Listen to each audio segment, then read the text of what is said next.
So what's up guys? Welcome back again sa ating munting YouTube channel. This is Jason Albasani sa mapagpalang araw para sa ating lahat. Kamusta po sila? Kamusta ang buong pamilya? Naway nasa mabuti silang kalagayan guys sa mga oras na ito.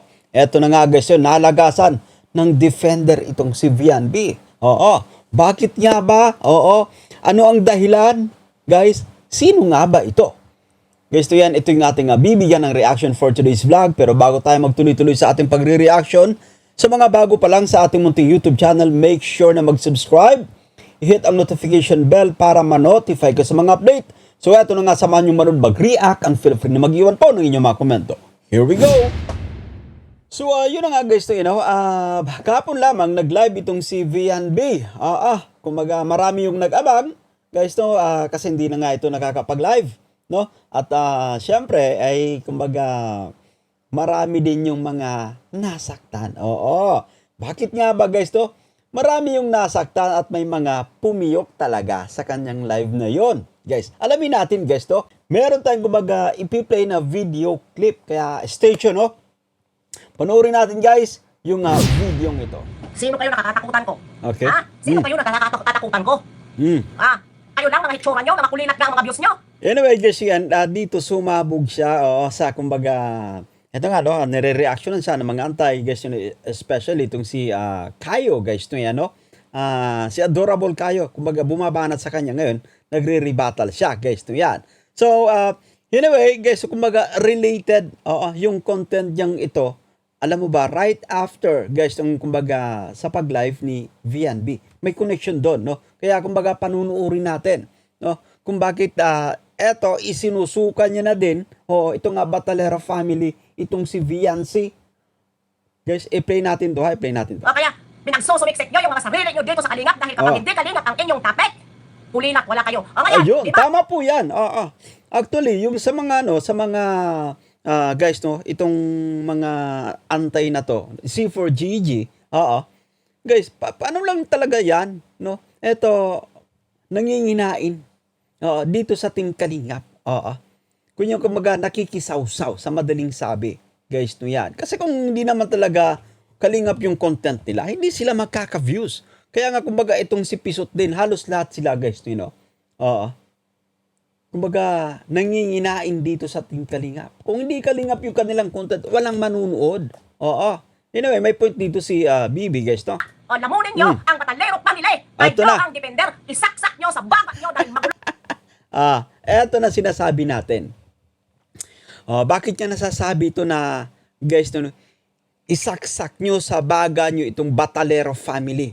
Bakit niya nababanggit yung mga bagay na ito? Guys, stay tuned lang kayo dyan. Maganda yung ating topic, guys. No? Ngayon, di ba? Okay. Lamunin nyo ang Batalero family. Kayo ang defender. Isaksak nyo sa bagat nyo. Ayan. Ang sinasabi natin, guys. No? Lamunin nyo yung Batalero family. Isaksak nyo sa baga nyo. Kayo yung defender. Okay, guys. Kilala natin yung taong ito na, kumbaga, madalas niyang ipinagtatanggol itong sila Vian-C. No? And aside from that, no, alam mo parang kumbaga, pula-puti din itong, anong tawag dito, guys? Alam mo guys, itong grupo nila, mga din to, no, mga pula-puti, empowered women. Minsan binabanatan yung sinakalinga pedo, guys, no? But this time, alam nyo ba, ito yung sinasabi natin na walang guys, walang mga credibility na mga content creator. Nasa Team Kalingap, umalis tapos babanatan yung Kalingap, guys. Hindi po ba? Ipinagtanggol yung sila Vian-C, yung Batalero family, guys. At this time, isinusuka niya. Talagang tama yung mga naririnig natin sa ibang mga reactors din na yung label ng mga taong ito, itong the empowered women, guys, no? Walang, kumbaga, credibility, no?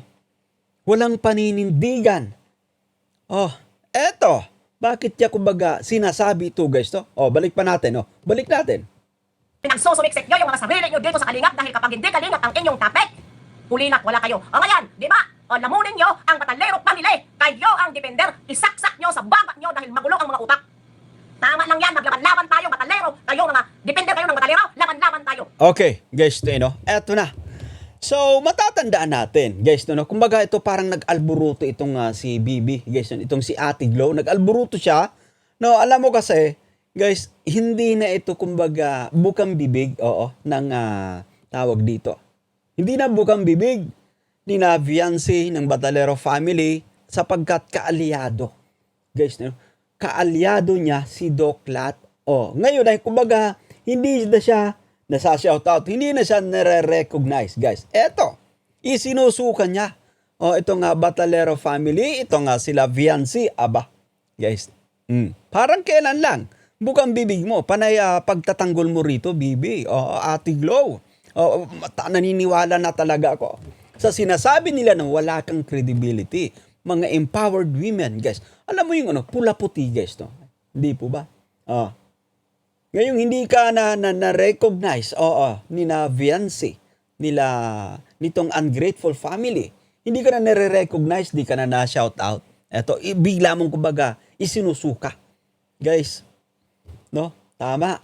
Yung sinasabi ni Sangkay Lons, walang credibility. Yung mga taong ito. Aware tayo, guys, no? Sa bangayan, no?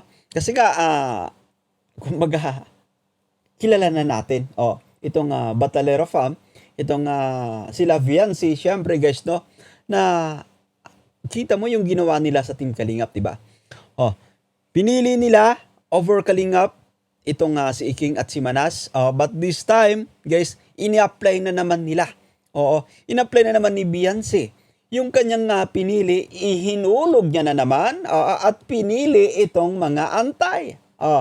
Guys, kaya ngayon si Lula Glo, si Ate Glo, si Bibi, guys, bumaliktad na. Pula-puti.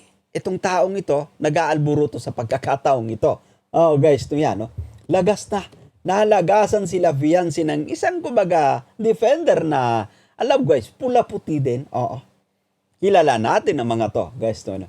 Sinasabi pa natin, no, kapag nagtanong ka, kapag ka napag-uusapan, no, sinasabing balahurang reaktor, yung kumbaga magfa-flash kagad sa isipan ng mga tao, grupo nila, guys. Eto, isinusuka niya si Viancy, no?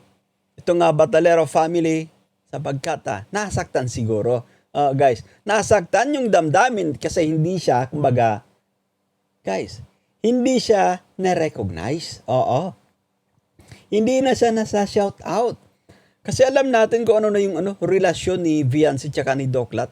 But of course, itong Nanay Hansel niya. Talagang sobrang na din, no? Yung relasyon nito ay sobrang labnaw. Malabo pa sa ata ng pusit, guys. Kasi ilang beses niya nang kumbaga hinulog itong si Doc Lat. Guys, to yan. But of course, matindi yung naging bangayan nila ng asawa din ni Doc Lat, guys. Itong si Mrs. Love. Eto guys, wala tong tawag dito, mga credibility, mga ganitong klaseng reactors, guys. I'm sorry to say this, pero ito talaga yung ating napapansin. Ito yung ating, kumbaga, guys, no? Ito yung ating nauobserbahan dito sa mga to. Okay, play pa nga natin to. I-play pa natin, no? Balik pa natin to kasi sabi pa natin parang kailan lang. Ngayon, parang kailan lang, grabe yung pagdepensa nila dito kay Viancy. Umalis sa Kalingap, no? Dinipensahan si Viancy, itong Batalero family. At sa pagkakataong ito, na isinuka na sila, kumbaga silot na nga sa banga na sinasabi natin, no? Eto, guys, isinuka na rin niya. Ito nga Batalero family. I-play pa natin, ha? Pinagsusumiksik nyo yung mga sarili nyo dito sa Kalingap dahil kapag hindi Kalingap ang inyong topic, pulinak, wala kayo. Ngayon, di ba? Lamunin nyo ang Batalero family. Kayo ang defender. Isaksak nyo sa bagat nyo dahil magulo ang mga utak. Tama lang yan. Maglaban-laban tayo, Batalero. Guys, so alam mo, napaka-importante pa rin, no? Yung kumbaga sinasabi natin tayo bilang nasa Kalingap, guys, to, yung sa loyalty na tinatawag. Kasi kailangan nating magpasakop, guys, no? Kailangan nating magpasakop dito sa Team Kalingap bilang kumbaga nakiki-content na rin tayo, nanginginain tayo dito sa Kalingap. Pero ito, no? Kumbaga, napag-aalaman lang talaga na, kumbaga, guys, pula-puti na tinatawag. Ngayon, hindi na siya nasa-shout out, isinusuka na sila ng Batalero family, guys. Hindi na sila kumbaga kinikilala bilang defender, no? Kasi hindi na nga sinashoutout, guys. Ito, no? Nag-alburuto si Ate Glow. Oo. Guys, na yan. So, anyway, pagdating naman dito kina Viancy, itong ungrateful guys na, no? Nabawasan na din. Ay, good for you, no? Buti nga sa inyo. Oo. Guys, no? Buti nga din sa inyo. Ano na yan, kung magagaba na yan, guys, no? Ayan, kasi hindi kayo marunong mag-appreciate, guys, no, yan, ng mga taong nandyan na, kumbaga, naging daan para kayo ay, kumbaga, ma-blessed. Siyempre, grabe pa yung, kumbaga, isinukli nyo, no? Especially kay Kuya Fal, kay Kalinga Prab, guys, no, yan. Well, that's it for today, no? Naway nagustuhan nyo, guys, yung ating munting reaction. At sa mga bago pa lang sa ating munting YouTube channel, make sure po na mag-subscribe, i-hit ang notification bell para ma-notify ko sa mga update. Ako po si Jason Albasan. Bye for now. Wad Kalingap One Family. See you guys.